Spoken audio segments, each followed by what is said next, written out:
Hi friends, welcome to सुजी पाठशाला।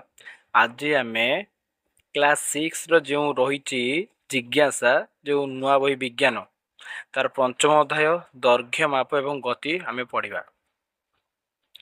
दीपा जड़े 11 वर्षर झील ओडिशार एक सहर में रुहे। विद्यालय नुआ शिक्षा वर्ष आरंभ हो जाइछि। दीपा डेंगा होइथिबारु ताकु नुआ यूनिफॉर्म दरकार। ता माँ ताकू एक कपड़ा दुकान को नेले। से 2 मीटर कपड़ा मागिले। दोकानी एक धातव मापदंड व्यवहार करी कपड़ा माप नेले, मैं जेटा को आम कहूचे स्केल। तापर दर्जी एक नमनीय माप फिता व्यवहार करी ता माप नेले।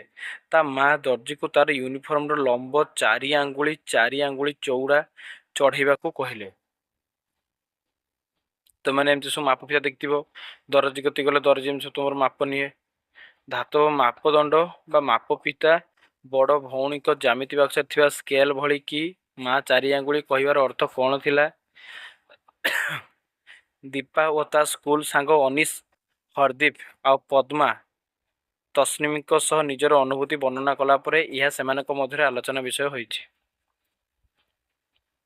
देखिपारछ 5 जन रहिचंती दीपा, अनिश, हरदीप, पद्मा, तनसीम। आमे किपरि माप करू? हरदीप कहला, मु मो जेजेमा को तांको हाथर लंब द्वारा कपड़ा माप करुथिया देखिछि। तुमे केबे देखिछ कि जड़े कृषक निज क्षेत्र को पटाली रे विभक्त करिया पई किपरि माप करंती?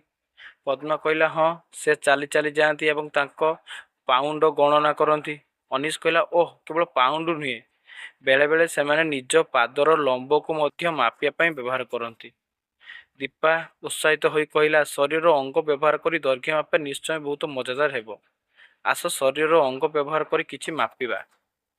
आमे कौन मापिया उचित? ठीक अछि, आस आम श्रेणी गृह टेबुल रो लंब मापिया बोली तस्निम कहला। पद्मा कहला, यह मापिया पई आमे शरीर केउ अंग व्यवहार करिबा उचित?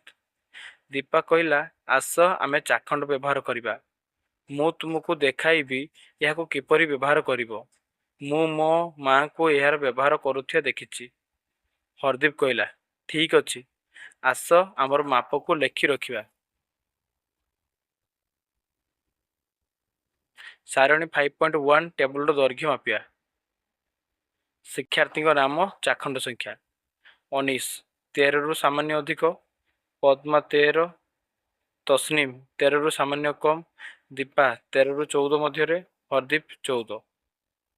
पद्मा कहला, ओह, आम समस्त को चाखंड संख्या अलगा अलगा, तेणु टेबुल लंब विषय आम कौन कहीपर, किंतु यही संख्या कहीं अलगा हेब?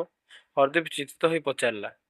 तस्निम कहला, मु अनुमान करुछि आमर चाखंड विभिन्न आकार। अनिश कहला, चलो यह मापिबा। तेणु सेमाने समस्ते परस्पर सहित हाथ रखी एक सिद्धांत पहुंचले जे सेमानंक चाखंडर लंब अलगा अलगा अटे। दीपा चिंता करी कहला, सेथिपई लोक माने स्केल एवं माप फिता व्यवहार करती। दीपा एवं तांको सांग माने टेबुल लंब को सेमानक हाथ रे चाखंड सहित तुलना कले। सारणी टेबुल दैर्घ्य सेमानक हाथ चाखंड अनुसार प्रकाशित होइछि। एठारे माप पई व्यवहृत चाखंड एकक एक उदाहरण अटे। दैर्घ्य को दुईटी भाग में प्रकाश करा जाए, एक संख्या एवं गोटे एकक। उदाहरण स्वरूप जदि टेबुल दैर्घ्य 13 चाखंड बोली जना जाए, तेबे 13 हेउची संख्या एवं चाखंड हेउची माप पई चयन कराइतबा एकक।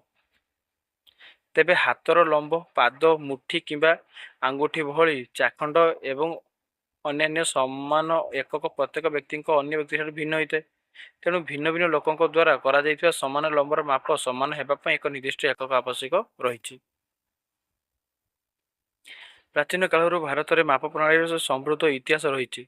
आंगुलीर प्रस्थ, अंगुल, धनुषा, योजना प्राचीन भारतीय साहित्यर उल्लेख करा जाइथिबा केतेक एकक। यह कलाकृति, स्थापत्य और नगर योजना मापिया व्यवहृत होउतिला।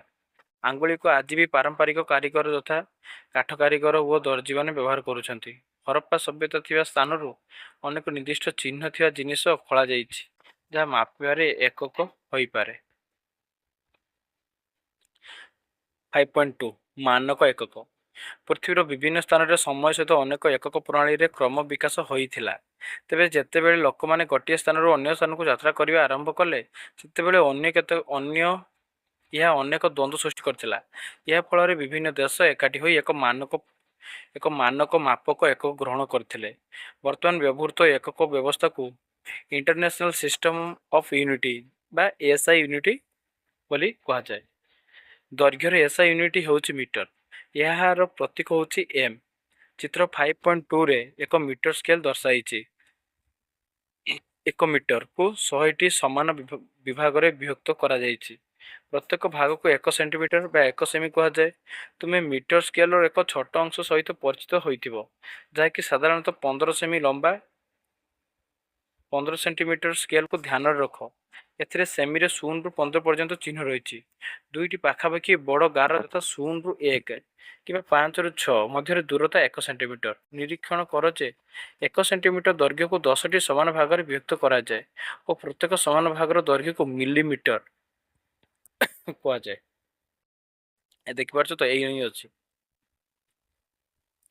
1 ମିଲିମିଟର ହେଉଛି ଦୈର୍ଘ୍ୟର ସବୁଠାରୁ ଛୋଟ ମୂଲ୍ୟ, ଯାହାକୁ ତୁମେ ଏହି ସ୍କେଲ ବ୍ୟବହାର କରି ମାପି ପାରିବା। 1 ମିଲିମିଟର 1 ସେଣ୍ଟିମିଟରର 10 ସମାନ ଭାଗରୁ 1 ଭାଗ ଅଟେ। ବହୁତ ଦୈର୍ଘ୍ୟ ମାପିବା ପାଇଁ ଆମେ 1 କିଲୋମିଟର ନାମକ ଏକ ବୃହତ ଏକକ ବ୍ୟବହାର କରିଥାଉ, ଯାହା 1000 ମିଟର ସହ ସମାନ ଅଟେ। ଏବଂ ଛୋଟ ଦୈର୍ଘ୍ୟ ମାପିବା ପାଇଁ ଆମେ ସେଣ୍ଟିମିଟର କିମ୍ବା ମିଲିମିଟର ପରି ଏକକ ବ୍ୟବହାର କରିଥାଉ। ଦେଖ, 1 kilometre, 1000 metre, 1 metre, 100 centimetre, 1 centimetre, 10 millimetre. କିଛି ସ୍କେଲରେ ତୁମେ ଅନ୍ୟ ଏକ ସ୍କେଲ ମାର୍କିଂ ଦେଖିଥିବ। ଏହି ସ୍କେଲ ମାର୍କିଂ ଇଞ୍ଚରେ ଥାଏ, ଯେଉଁଠାରେ 1 ଇଞ୍ଚ 2.54 ସେଣ୍ଟିମିଟର। ପୂର୍ବ କାଳରୁ ଲମ୍ବ ମାପିବା ପାଇଁ ଇଞ୍ଚ ଓ ଫୁଟ ଭଳି ଏକ ବ୍ୟବହାର କରାଯାଇଛି। ତୁମ ସ୍କେଲ ଜ୍ୟାମିତୀୟ ଅଂଶ ଯେଉଁ ସ୍କେଲ ଅଛି ସେଟା ବାହାର କରିବ, ଦେଖିବ ଏମିତି ସବୁ ଲେଖା ହେଇଥିବ। ଯଦି ଆମେ ସମସ୍ତେ ଟେବୁଲର ଦୈର୍ଘ୍ୟକୁ 1 ମିଟର ସ୍କେଲ ବ୍ୟବହାର କରି ପୁନର୍ବାର ମାପିବା, ଆମର ଫଳାଫଳ ଭିନ୍ନ ହେବ କି ନା ସମାନ ହେବ? ଦୈର୍ଘ୍ୟ ମାପିବାର ଠିକ୍ ଉପାୟ। ଯେକୌଣସି ଦୈର୍ଘ୍ୟ ମାପିବା ପାଇଁ ଆମକୁ ଏକ ଉପଯୁକ୍ତ ସ୍କେଲ ଆବଶ୍ୟକ। ଉଦାହରଣ ସ୍ୱରୂପ, ଯଦି ତୁମେ ତୁମର ପେନସିଲର ଲମ୍ବ ମାପିବାକୁ ଚାହୁଁଛ, ତେବେ ତୁମେ 15 ସେଣ୍ଟିମିଟର ସ୍କେଲ ବ୍ୟବହାର କରିପାରିବ। ସେହିପରି ଯଦି କୌଣସି କୋଠରର ଉଚ୍ଚତା ମାପିବାକୁ ଚାହୁଁଛ, ତେବେ ତୁମକୁ 1 ମିଟର ସ୍କେଲ କିମ୍ବା ମାପ ଫିତାର ଆବଶ୍ୟକ ପଡ଼ିପାରେ। ତୁମେ ସିଧାସଳଖ 1 ମିଟର ସ୍କେଲ ବ୍ୟବହାର କରି ଗଛର ପରିଧି କିମ୍ବା ତୁମର ଛାତିର ଚଉଡ଼ା ମାପିପାରିବ ନାହିଁ। ଏପରି ମାପ ପାଇଁ ନମନୀୟ ମାପ ଫିତା, ଯେପରିକି ଦର୍ଜି ଫିତା ଅଧିକ ଉପଯୁକ୍ତ ଅଟେ। ଦୈର୍ଘ୍ୟ ମାପିବା ସମୟରେ ଆମକୁ କେତେକ ଦିଗ ଉପରେ ଯତ୍ନ ନେବା ଆବଶ୍ୟକ। ସ୍କେଲ ରଖିବାର ଠିକ୍ ଉପାୟ କ'ଣ? ଦେଖୁଛ, ଏଇଟା ହେଲା ଏମିତି ଠିକ୍ ଉପାୟ, ଏଇଟା ହେଉଛି ଭୁଲ ଉପାୟ। ଦୈର୍ଘ୍ୟ ମାପିଲା ବେଳେ ଚକ୍ଷୁର ଠିକ୍ ଅବସ୍ଥାନ କ'ଣ? ଯଦି ତୁମେ ଏକ ସ୍କେଲ ସହିତ ସଂଯୁକ୍ତ କରି ଏକ ପେନସିଲର ଦୈର୍ଘ୍ୟ ମାପିବାକୁ ଚେଷ୍ଟା କରୁଛ, ତେବେ ତୁମେ ଆଖିର ସ୍ଥିତି ସିଧାସଳଖ ପେନସିଲର ଶୀର୍ଷାଗ୍ରେ ରହିବା ଉଚିତ। ଆଖିର ଠିକ୍ ସ୍ଥିତି ହେଉଛି ଏଇଭଳିଆ, ବୁଝିପାରିଲ? ଏଇଭଳିଆ ଆମ ଆଖିର ସ୍ଥିତି ରହିଥାଏ। ତୁମେ ବି ଗୋଟେ ପେନସିଲ ଉପରେ ରଖିବ, ତାକୁ ଦେଖିବ। ଯଦି ସ୍କେଲର ଶେଷ ଅଂଶ ଭାଙ୍ଗିଯାଏ, ତେବେ ଲମ୍ବ କିପରି ମାପିବା? ନା, ଯଦି ସ୍କେଲର ଶେଷ ଅଂଶ ଭାଙ୍ଗିଯାଏ କିମ୍ବା ଶୂନ୍ୟ ଚିହ୍ନ ସ୍ପଷ୍ଟ ନ ହୁଏ, ତେବେ ମଧ୍ୟ ଏହାକୁ ମାପ ପାଇଁ ବ୍ୟବହାର କରାଯାଇପାରିବ। ଏପରି ସ୍କେଲର ଅନ୍ୟ କୌଣସି ବଡ଼ ଗାର ବ୍ୟବହାର କର, ଯାହା 1.0 ସେଣ୍ଟିମିଟର। ତାପରେ ତୁମକୁ ଏହି ଚିହ୍ନର ମାପକୁ ଅନ୍ୟ ମୁଣ୍ଡରେ ଥିବା ମାପକୁ ବାଦ ଦେବାକୁ ପଡ଼ିବ। ଉଦାହରଣ ସ୍ୱରୂପ, ଚିତ୍ର 5.6ରେ ଗୋଟିଏ ପ୍ରାନ୍ତରେ ମାପ 1.0 ସେଣ୍ଟିମିଟର ଏବଂ ଅନ୍ୟ ପ୍ରାନ୍ତରେ 10.4 ସେଣ୍ଟିମିଟର। ତେବେ ବସ୍ତୁର ଦୈର୍ଘ୍ୟ 10.4 ସେଣ୍ଟିମିଟରରୁ 1 ସେଣ୍ଟିମିଟର ବିୟୋଗ କରିଦେଲେ 9.4 ସେଣ୍ଟିମିଟର ହେବ। ଦୃଷ୍ଟିହୀନ ଛାତ୍ରଛାତ୍ରୀମାନେ କିପରି ଦୈର୍ଘ୍ୟ ମାପିବେ? ସେଠାରେ ଉଠା ବା ଢିପ ଚିହ୍ନ ଥିବା ସ୍କେଲ ବ୍ୟବହାର କରି ଯାହାକୁ ସ୍ପର୍ଶ କରି ଅନୁଭବ କରାଯାଇପାରିବ। ଦେଖିପାରୁଛ, ଯେମିତି ଆମର ବ୍ରେଲ ଲିପି ଟାଇପ୍ର ଥିଲା। କାର୍ଯ୍ୟ 5.1, ଆସ ମାପିବା। ତୁମ ଆଖପାଖରେ ଥିବା କିଛି ବସ୍ତୁ ଚୟନ କର, ଯେପରିକି ଏକ ପାନିଆ, ଏକ ପେନ୍, ଏକ ପେନସିଲ ଏବଂ ଏକ ରବର, ଯାହା ଦୈର୍ଘ୍ୟ ମାପିବ କରିବା। 1 ମିଟର ସ୍କେଲ ବ୍ୟବହାର କରି ଗୋଟିଏ ପରେ ଗୋଟିଏ ଦୈର୍ଘ୍ୟ ମାପ ଏବଂ ଏହା ସାରଣୀ 5.2ରେ ମାପଗୁଡ଼ିକୁ ଲେଖ। ବସ୍ତୁ ଦୈର୍ଘ୍ୟ, ଝରକା କବାଟ ମାପିବ, ଲେଖିବ। ଆଉ ଦୈର୍ଘ୍ୟ ଲେଖିବା ଏକକ ଲେଖିବାକୁ ମଧ୍ୟ ଭୁଲ ନାହିଁ। ଏହିପରି ତୁମର ଫଳାଫଳ ଦୁଇଟି ଅଂଶକୁ ନେଇ ଗଠିତ ହେବ। ଗୋଟିଏ ଅଂଶ ହେଉଛି ଏକ ସଂଖ୍ୟା ଏବଂ ଅନ୍ୟ ଅଂଶ ହେଉଛି ମାପର ଏକକ। ଶ୍ରେଣୀରେ ତୁମର କିଛି ସାଙ୍ଗ ସମାନ ବସ୍ତୁର ଲମ୍ବ ମାପିଥିବେ। ତୁମ ଦ୍ୱାରା ମାପା କରାଯାଇଥିବା ଲମ୍ବକୁ ତୁମର ସାଙ୍ଗମାନଙ୍କ ସହିତ ତୁଳନା କର। ମାପ କରାଯାଇଥିବା ଦୈର୍ଘ୍ୟ ସମାନ ନା ସାମାନ୍ୟ ଭିନ୍ନ, ଏହି ଯଦି ସମାନ ନୁହେଁ ତେବେ ମତଭେଦର ସାମାନ୍ୟ କାରଣ ବିଷୟରେ ଆଲୋଚନା କର। ତୁମେ ଜାଣିଛ କି କିଲୋମିଟର, ସେଣ୍ଟିମିଟର, ମିଲିମିଟର ଭଳି ଦୈର୍ଘ୍ୟର ଏକକ କିଲୋମିଟର, ମିଟର, ସେଣ୍ଟିମିଟର ଓ ମିମି ମାନେ ମିଲିମିଟର ପ୍ରତ୍ୟେକର ଲେଖାଯାଇଥାଏ। ଧ୍ୟାନ ଦିଅ ଯେ ଏକକ ଲେଖିବା ପରେ ଏକ ବିନ୍ଦୁ ଦିଆଯାଏ ନାହିଁ, କେବଳ ଏକ ବାକ୍ୟ ଶେଷରେ ବିନ୍ଦୁ ରୁହେ। ଦୈର୍ଘ୍ୟ ଲେଖିବା ସମୟରେ ସର୍ବଦା ସଂଖ୍ୟା ଏବଂ ଏକ ମଧ୍ୟରେ ଏକ ବ୍ୟବଧାନ ରହିବା ଉଚିତ। 5.4 ଏକ ବକ୍ରରେଖାର ଦୈର୍ଘ୍ୟ ମାପନ। ଅନିଶ ଓ ତାଙ୍କ ପିତାମାତା ଘରେ ଏକ ଉତ୍ସବ ପାଳନ ପାଇଁ ଚିତ୍ର 5.7ରେ ଦର୍ଶାଇଥିବା ପରି ଘର ବାରଣ୍ଡାରେ ସ୍ଫଟିକରେ ଲିଚୁ ଲାଇଟ୍ ଲଗାଇଥିଲେ। ସେମାନେ ଲିଚୁ ଲାଇଟ୍ରେ ଆବଶ୍ୟକ ଲମ୍ବକୁ କିପରି ମାପିଥିବେ? ଏକ ବକ୍ରରେଖା କ୍ଷେତ୍ରରେ ଏକ ନମନୀୟ ମାପକ ଫିତା ସାହାଯ୍ୟରେ କିମ୍ବା 5.8ରେ ଦର୍ଶାଇଥିବା ଏକ ସୂତା ବ୍ୟବହାର କରି ମାପ କରାଯାଇପାରେ। ରିକର୍ଡ କେମିତି କରାଯାଇଛି? ଏହାପରେ ସୂତାକୁ ସିଧା କରାଯାଇପାରିଥିବ ଏବଂ ଏକ ମିଟର ସ୍କେଲ ବ୍ୟବହାର କରି ଏହାର ଲମ୍ବ ମପାଯାଇ ପାରିବ। 5.4 ଅବସ୍ଥିତି ବର୍ଣ୍ଣନା କରିବା। ଦିନେ ଶିକ୍ଷୟିତ୍ରୀ ତାଙ୍କ ଶିକ୍ଷାର୍ଥୀମାନଙ୍କୁ ଜଣାଇଲେ ଯେ ନିକଟସ୍ଥ ଏକ ବଗିଚାକୁ ଶୈକ୍ଷିକ ପରିଦର୍ଶନ କରିବାକୁ ଯୋଜନା କରିଛନ୍ତି। ସକାଳେ ସିଧାସଳଖ ସେଠାରେ ପହଞ୍ଚିବାକୁ ସେ ଶିକ୍ଷାର୍ଥୀମାନଙ୍କୁ କହିଲେ। ଦୀପା ଏବଂ ତାଙ୍କ ସାଙ୍ଗମାନେ ଆଲୋଚନା କରିବା ଆରମ୍ଭ କଲେ ଯେ ବଗିଚା ସେମାନଙ୍କ ବିଦ୍ୟାଳୟଠାରୁ ଅଧିକ ନିକଟରେ କିମ୍ବା ଦୂରେ ହେବ।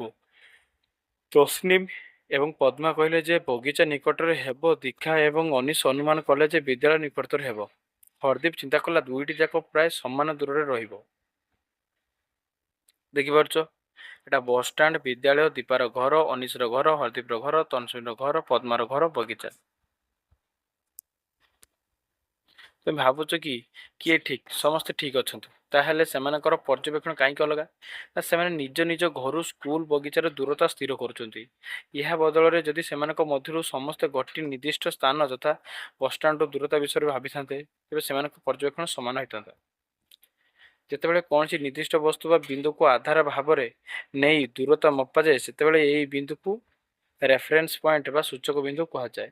କିଛି ଦିନ ପରେ ହରଦୀପ ଉତ୍ସାହିତ ହୋଇ ତା ସାଙ୍ଗମାନଙ୍କୁ କହିଲା, ଆସ ସମସ୍ତେ ଖେଳ ପଡ଼ିଆକୁ ଯିବା ଓ କ୍ରୀଡ଼ା ଦିବସରେ କବାଡ଼ି କଟ୍ କରିବା ପାଇଁ ଚୂନ ପାଉଡର ଦ୍ୱାରା ଗାର ଟାଣି ତାଙ୍କୁ ସାହାଯ୍ୟ କରିବାକୁ କ୍ରୀଡ଼ା ଶିକ୍ଷୟିତ୍ରୀ ଚାହୁଁଛନ୍ତି। ପଦ୍ମା, ଆମକୁ ଏକ ଲମ୍ବା ମାପକ ଫିତା ଆବଶ୍ୟକ ହେବ। ଆସ ଏହାକୁ କ୍ରୀଡ଼ା କକ୍ଷରୁ ନେବା। ଦୀପା, ଆସ ପ୍ରଥମେ ସେହି ଭୂମିରେ ଆଧାର ବିନ୍ଦୁ ନିର୍ଦ୍ଧାରଣ କରିବା ଯେଉଁଠାରେ ଆମେ ଦୂରତା ମାପିବା ପାଇଁ ରେଖା ଆଙ୍କିବା ଆରମ୍ଭ କରିବା। ଆସ ଏହାକୁ ଆମର ରେଫରେନ୍ସ ପଏଣ୍ଟ ବା ସୂଚକ ବିନ୍ଦୁ କହିବା। ଦେଖୁଛ ତ କେମିତି ରେଫରେନ୍ସ ପଏଣ୍ଟ, ତୁମେ ବି ଖେଳିଥିବ ନାଇଁ କବାଡ଼ି। କିଛି ଦିନ ପରେ ପଦ୍ମା ପୁରୀରେ ଥିବା ତା ଜେଜେବାପାଙ୍କୁ ଭେଟିବା ପାଇଁ ବସ୍ରେ ଯାତ୍ରା କରୁଥିଲା। ସେ ପୁରୀରେ ପହଞ୍ଚିବା ପାଇଁ ଆଗ୍ରହୀ ଥିଲା ଏବଂ ରାସ୍ତା କଡ଼ରେ ଥିବା କିଲୋମିଟର ଖୁଣ୍ଟକୁ ପଢ଼ୁଥିଲା। ଗୋଟିଏ କିଲୋମିଟର ଖୁଣ୍ଟ ଉପରେ ପୁରୀ 70 କିଲୋମିଟର ଲେଖିଥିଲା। ପରବର୍ତ୍ତୀ କିଲୋମିଟର ଖୁଣ୍ଟରେ ପୁରୀ 60 କିଲୋମିଟର ଲେଖାଥିଲା। ପ୍ରତି କିଲୋମିଟର ଖୁଣ୍ଟ ତାକୁ ସୂଚାଉଥିଲା ଯେ ସେ ତାଙ୍କ ଜେଜେବାପାଙ୍କ ଘରର ନିକଟତର ହେଉଛି। ଏହି କିଲୋମିଟର ଖୁଣ୍ଟ ତାକୁ ପୁରୀଠାରୁ ଦୂରତା ସୂଚାଉଥିଲା। ତେଣୁ ଏହି ପରିସ୍ଥିତିରେ ପୁରୀ ହେଉଛି ରେଫରେନ୍ସ ପଏଣ୍ଟ ବା ସୂଚକ ବିନ୍ଦୁ। ଯଦି କିଲୋମିଟର ଖୁଣ୍ଟରେ ଚିତ୍ର 5.13ରେ ଦର୍ଶାଇଥିବା ପୁରୀ 70 କିଲୋମିଟର ଲେଖାଯାଏ, ତେବେ ଆମେ କହିପାରିବା ଯେ ପଦ୍ମାର ସ୍ଥିତି ପୁରୀଠାରୁ 70 କିଲୋମିଟର ଦୂରରେ ରହିଛି। ଯେତେବେଳେ କିଲୋମିଟର ଖୁଣ୍ଟରେ ପୁରୀ 60 କିଲୋମିଟର ଲେଖାଯାଏ, ସେତେବେଳେ ପଦ୍ମାର ଅବସ୍ଥିତି ପୁରୀଠାରୁ 60 କିଲୋମିଟର ଦୂରରେ ରହିଛି। ଦେଖିପାରୁଛ ତ? ଏହାର ଅର୍ଥ ସୂଚକ ବିନ୍ଦୁ ଆଧାର ସମୟ ସହିତ ପଦ୍ମାର ଅବସ୍ଥିତି ବଦଳୁଛି କି? ହଁ। ସୂଚକ ବିନ୍ଦୁ ଆଧାରରେ କୌଣସି ବସ୍ତୁର ଅବସ୍ଥିତି କେତେବେଳେ ବଦଳିଥାଏ? କୌଣସି ବସ୍ତୁ ଗତି କରୁଥିବା ବେଳେ ଏହାର ପରିବର୍ତ୍ତନ ହୁଏ କି? ହଁ। 5.6 ଗତିଶୀଳ ବସ୍ତୁ କାର୍ଯ୍ୟ 5.2 ଆସ ଖୋଜିବା। ଚାରିଆଡ଼େ ଲକ୍ଷ୍ୟ କରି 5ଟି ଗତିଶୀଳ ବସ୍ତୁ ସ୍ଥିର ଥିବା 5ଟି ବସ୍ତୁର ଏକ ତାଲିକା କର। ସାରଣୀ 5.3ରେ ତୁମର ପର୍ଯ୍ୟବେକ୍ଷଣ ଗୁଡ଼ିକୁ ଲେଖି ରଖ। ତୁମେ କିପରି ସ୍ଥିର କଲ ଯେ କୌଣସି ବସ୍ତୁ ଗତିଶୀଳ ଅଛି ନା ନାହିଁ ସ୍ଥିର ଅଛି, ସେ ବିଷୟରେ ଚିନ୍ତା କର। ସାରଣୀ 5.3ରେ ତୁମ ଉତ୍ତରରେ ଯଥାର୍ଥ ଲେଖ। ସାରଣୀ 5.3 ତୁମର ଆଖପାଖରେ ଥିବା ଜିନିଷଗୁଡ଼ିକୁ ନିରୀକ୍ଷଣ କର। ପଡ଼ିଆରେ ଗାଈ ଯଥାର୍ଥ ଲେଖିବ। ଆଉ ତୁମର ଯୁକ୍ତିକୁ ତୁଳନା କର ଓ ବିଶ୍ଳେଷଣ କର। କୌଣସି ବସ୍ତୁ ଗତିଶୀଳ ଅଛି ନା ସ୍ଥିର ଅଛି ତାହା ଜଣେ କିପରି ନିର୍ଣ୍ଣୟ କରିପାରିବ? ନା ଯଦି କୌଣସି ବସ୍ତୁର ସ୍ଥିତି ସୂଚକ ବିନ୍ଦୁଠାରୁ ସମୟ ସହିତ ବଦଳିଥାଏ, ତେବେ ତାହା ଗତିଶୀଳ ବୋଲି କହିବା। ଆଉ ଯଦି କୌଣସି ବସ୍ତୁ ସୂଚକ ବିନ୍ଦୁ ଠାରୁ ନିଜର ସ୍ଥିତି ସମୟ ସହିତ ବଦଳାଉ ନାହିଁ ତେବେ ତାହା ସ୍ଥିର ଅଛି ବୋଲି କୁହାଯାଏ। ଦୀପା ବସରେ ଚାରିପଟେ ଚାହିଁ ଦେଖିଲା ଯେ ସମସ୍ତ ଯାତ୍ରୀ ବସିଛନ୍ତି। 1 ମିନିଟ ପରେ ସେ ପୁଣି ଚାରିଆଡ଼େ ଚାହିଁଲା। ଏହା ଦେଖିଲା ଯେ ସେମାନେ ଏବେ ବି ସେମାନଙ୍କ ସିଟ୍‌ରେ ବସିଛନ୍ତି। ସେ ଆଶ୍ଚର୍ଯ୍ୟ ହୋଇ ପଚାରିଲା, ସେମାନେ ଗତି କରୁଛନ୍ତି କି? ସମୟ କ୍ରମେ ଯାତ୍ରୀଙ୍କ ସ୍ଥିତିରେ କୌଣସି ପରିବର୍ତ୍ତନ ହେଉନାହିଁ ବୋଲି ସେ ଭାବିଲା। ତେଣୁ ସେମାନେ ସ୍ଥିର ବୋଲି ସେ ନିଶ୍ଚିତ ହେଲା। କିନ୍ତୁ ଯେତେବେଳେ ସେ ବାହାରକୁ ଚାହିଁଲା, ସେ ଅନୁଭବ କଲା ଯେ ସେମାନେ ଗତିଶୀଳ ଅଛନ୍ତି, କାରଣ ବାହାର ଜିନିଷ ଆଧାରରେ ସେମାନଙ୍କ ସ୍ଥିତି ବଦଳୁଛି। ତ କୌଣସି ବସ୍ତୁ ସ୍ଥିର ବା ଗତିଶୀଳ ଅଛି ତାହା ନିର୍ଣ୍ଣୟ କରିବାରେ ରେଫରେନ୍ସ ପଏଣ୍ଟ ଗୁରୁତ୍ୱପୂର୍ଣ୍ଣ ଅଟେ। ଯଦି ଦୀପା ନିଜକୁ କିମ୍ବା ବସ୍‌କୁ ରେଫରେନ୍ସ ପଏଣ୍ଟ ଭାବରେ ବିବେଚନା କରେ, ତେବେ ଯାତ୍ରୀମାନେ ସ୍ଥିର। ଯଦି ସେ ବସ୍ ବାହାରେ କୌଣସି ଜିନିଷକୁ କୋଠା ଆଦି ରେଫରେନ୍ସ ପଏଣ୍ଟ ଭାବରେ ବିବେଚନା କରେ, ତେବେ ଯାତ୍ରୀମାନେ ଏବଂ ବସ୍ ଗତିଶୀଳ ଥିଲେ। ମନେକର ଶାନ୍ତ ସମୁଦ୍ରରେ ତୁମେ ଏକ ଜାହାଜ ଯାତ୍ରା କରୁଛ। ଜାହାଜଟି ଏକ ସରଳ ରେଖାରେ ନିର୍ଦ୍ଦିଷ୍ଟ ବେଗରେ ଗତି କରୁଛି ଏବଂ ସେଥିରେ କୌଣସି ଝରକା ନାହିଁ। ଜାହାଜଟି ଚାଲୁଛି ବା ସ୍ଥିର ଅଛି ତାହା ଜାଣିବା ପାଇଁ କିଛି ଉପାୟ ଅଛି କି? ହଁ। ଗତିର ପ୍ରକାର। କାର୍ଯ୍ୟ 5.3 ଆସ ଖୋଜିବା। ଏକ ରବର ନିଅ ଏବଂ ଏହାକୁ ଏକ ନିର୍ଦ୍ଦିଷ୍ଟ ଉଚ୍ଚତାକୁ ଛାଡ଼ି ଦିଅ। ଏହାକୁ ଗତିକୁ ନିରୀକ୍ଷଣ କର। ଏହା ଏକ ସରଳ ରେଖାରେ ଗତି କରେ କି? ଗଛରୁ କମଳାଟିଏ ପଡ଼ିଲେ ତାହା ସରଳ ରେଖାରେ ଗତି କରେ କି? ତୁମେ ଗଣତନ୍ତ୍ର ଦିବସରେ ପ୍ୟାରେଡ୍ ହେଉଥିବା ବେଳେ ଦେଖିଛ କି? ପ୍ୟାରେଡ୍ ସମୟରେ ଶିକ୍ଷାର୍ଥୀଙ୍କ ଧାଡ଼ିରେ ଚାଲିବା କଥା ମନେ ପକାଅ। ସେମାନେ ସରଳ ରେଖାରେ ଗତି କରୁଛନ୍ତି କି? ଯେତେବେଳେ ଓଜନିଆ ବାକ୍ସକୁ ଠେଲି ଦିଆଯାଏ, ଏହା ଏକ ସିଧା ରେଖାରେ ମଧ୍ୟ ଗତି କରିପାରେ। ତ ଆମେ କହିପାରିବା ସେତେବେଳେ ନା କୌଣସି ବସ୍ତୁ ଏକ ସରଳ ରେଖାରେ ଗତି କରେ, ସେତେବେଳେ ଏହାକୁ ଗତିକୁ ସରଳରେଖୀୟ ଗତି କୁହାଯାଏ। ମାନେ ସିଧା ଯେତେ ଯାଏ ସେ ସରଳ ଗତି। ଆଉ ତୁମ ଆଖପାଖରେ ଏଭଳି ସରଳରେଖୀୟ ଗତି ଚିହ୍ନଟ କର। ଦେଖ, ଗଛରୁ ଆମ୍ବ ଖସୁଛି, ପିଲାମାନେ ପ୍ୟାରେଡ୍ କରିଯାଉଛନ୍ତି। ସବୁ ଜିନିଷ ସର୍ବଦା ଏକ ସରଳ ରେଖାରେ ଗତି କରନ୍ତି କି? ତୁମେ ଦୋଳି ଏବଂ ରାମଦୋଳିରେ ଖେଳିବାର ମଜା ନେଇଥିବ। ଏହି ପ୍ରକାର ଗତି ମଧ୍ୟ ସରଳ ରେଖୀୟ ଗତି କି? ଆସ କାର୍ଯ୍ୟ 5.4 ଅନୁସନ୍ଧାନ କରିବା। ଏକ ସୂତାର ଗୋଟିଏ ମୁଣ୍ଡରେ ଏକ ରବର କିମ୍ବା ଆଳୁ ବାନ୍ଧି ଦିଅ। ସୂତାର ଅନ୍ୟ ପ୍ରାନ୍ତକୁ ହାତରେ ଧରି ଘୁରାଅ। ଏହାର ଗତିକୁ ନିରୀକ୍ଷଣ କର। ରବରର ଗତି କ'ଣ ଏକ ରାମଦୋଳିର ଗତି ଭଳି କି? ଯେତେବେଳେ କୌଣସି ବସ୍ତୁ ଗୋଲାକାର ପଥରେ ଗତି କରେ, ସେତେବେଳେ ଏହାର ଗତିର ବୃତ୍ତୀୟ ହୋଇଥାଏ। ଏଇ ରାମଦୋଳି ଦେଖିଥିବ ଏଇଟା। ଏଇଟାକୁ ଦେଖ, ସେ କେମିତି ଗୋଟେ ଆଳୁ ବା ଗୋଟେ ନଟୁ ବାନ୍ଧି କେମିତି ଘୁରୁଛି। ଏଇଟା ହେଲା ବୃତ୍ତୀୟ ଗତି। କାର୍ଯ୍ୟ 5.5 ଆସ ଅନୁସନ୍ଧାନ କରିବା। ଏକ ସୂତାର ଗୋଟିଏ ମୁଣ୍ଡରେ ଏକ ରବର କିମ୍ବା ଆଳୁ ବାନ୍ଧି ଦିଅ। ସୂତାର ଅନ୍ୟ ପ୍ରାନ୍ତକୁ ଧରି ରବରକୁ ଝୁଲାଇ ଦିଅ। ହାତକୁ ସ୍ଥିର ରଖ। ଅନ୍ୟ ହାତ ବ୍ୟବହାର କରି ରବରକୁ ଗୋଟିଏ ପାର୍ଶ୍ୱରେ ନେଇ ସାମାନ୍ୟ ଦୂରତାକୁ ନିଅ ଏବଂ ତାପରେ ଛାଡ଼ି ଦିଅ। ଏହା ଆଗକୁ ପଛକୁ ଯିବା ଆରମ୍ଭ କରେ କି? ଏହାର ଗତି ଏକ ଦଳିତ ଗତି ସହିତ ସମାନ କି? ସେତେବେଳେ କୌଣସି ବସ୍ତୁ କିଛି ନିର୍ଦ୍ଦିଷ୍ଟ ସ୍ଥିତିକୁ ଆଗକୁ ପଛକୁ ଗତି କରେ, ସେତେବେଳେ ଏହାର ଗତିକୁ ଦୋଳନ ଗତି କୁହନ୍ତି। ଆଉ କିଏ କୁହନ୍ତି? ଦୋଳନ ଗତି। କାର୍ଯ୍ୟ 5.6 ଆସ ଅନୁସନ୍ଧାନ କରିବା। ପାଖାପାଖି 50 ସେଣ୍ଟିମିଟର ଲମ୍ବର ଏକ ପତଳା ଧାତବ ପାତ ନିଅ। ଏହାର ଗୋଟିଏ ମୁଣ୍ଡକୁ ଏକ ଟେବୁଲ ଉପରେ ଚାପି ରଖ। ଏହାକୁ ଧରି ରଖିବା ପାଇଁ ତୁମେ କିଛି ପୁସ୍ତକ କିମ୍ବା ଇଟାର ବ୍ୟବହାର କରିପାରିବ। ପାତର ମୁକ୍ତ ପ୍ରାନ୍ତକୁ ସାମାନ୍ୟ ଦବାଇ ଛାଡ଼ି ଦିଅ। ଏବେ ଏହାର ଗତିକୁ ନିରୀକ୍ଷଣ କର। ଏହା ଉପରକୁ ଓ ତଳକୁ ଗତି କରୁଛି କି? ଏହା ମଧ୍ୟ ଦୋଳନ ଗତିର ଅନ୍ୟ ଏକ ଉଦାହରଣ। ଯଦି କୌଣସି ବସ୍ତୁ ଏକ ନିର୍ଦ୍ଦିଷ୍ଟ ସମୟ ବ୍ୟବଧାନ ପରେ ତାର ପଥ ପୁନରାବୃତ୍ତି କରେ, ତେବେ ତାହାର ଗତିକୁ ସମୟାନୁକ୍ରମିକ ଗତି ବୋଲି କୁହାଯାଏ। ସେତେବେଳେ କୌଣସି ବସ୍ତୁ ବୃତ୍ତାକାର ପଥରେ ଗତି କରେ, ତାହା ବାରମ୍ବାର ବୃତ୍ତାକାର ପଥରେ ଗତି କରିଥାଏ। ଦୋଳନ ଗତିରେ ଥିବା ଏକ ବସ୍ତୁ ମଧ୍ୟ ଯିବା ଆସିବା ସମୟରେ ଏହାର ଗତିକୁ ପୁନରାବୃତ୍ତି କରିଥାଏ। ଉଭୟ ବୃତ୍ତୀୟ ଏବଂ ଦୋଳନ ଗତି ସମୟାନୁକ୍ରମିକ ଗତି ଅଟନ୍ତି। କାର୍ଯ୍ୟ 5.7 ଆସ ଚିହ୍ନଟ କରିବା। ଶିଶୁ ଉଦ୍ୟାନର ଚିତ୍ରକୁ ଦେଖ। ବିଭିନ୍ନ ପ୍ରକାର ଗତିକୁ ନିରୀକ୍ଷଣ କର। ସେଗୁଡ଼ିକୁ ସରଳ ରୈଖିକ, ବୃତ୍ତୀୟ କିମ୍ବା ଦୋଳନ ଗତି ଭାବରେ ଶ୍ରେଣୀଭୁକ୍ତ କର। ଶ୍ରେଣୀକୁ ସାରଣୀ 5.4ରେ ତାଲିକାଭୁକ୍ତ କର। ତୁମେ କାହିଁକି ପ୍ରତ୍ୟେକଟିକୁ ଏକ ନିର୍ଦ୍ଦିଷ୍ଟ ଶ୍ରେଣୀଭୁକ୍ତ କଲ, ତାର ଯଥାର୍ଥ ପ୍ରତିପାଦନ କର। ଦେଖୁଛ ତ, ଏଠି ଦେଖ ବୃତ୍ତୀୟ ଗତି, ଦୋଳନ ଗତି ହେଲା, ବିଭିନ୍ନ ଗତି ହେଉଛି ସରଳ ରୈଖିକ ଗତି। ଶିଶୁ ଉଦ୍ୟାନ ଦେଖାଉଥିବା ବିଭିନ୍ନ ପ୍ରକାର ଗତି, ବିଭିନ୍ନ ଖେଳ, ସରଳ ରୈଖିକ, ବୃତ୍ତୀୟ, ଦୋଳନ ଗତି ସବୁ ଲେଖିବ।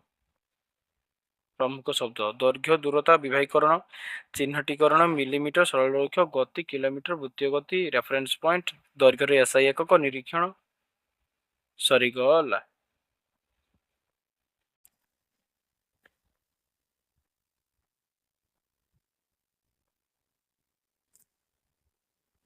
Thank you.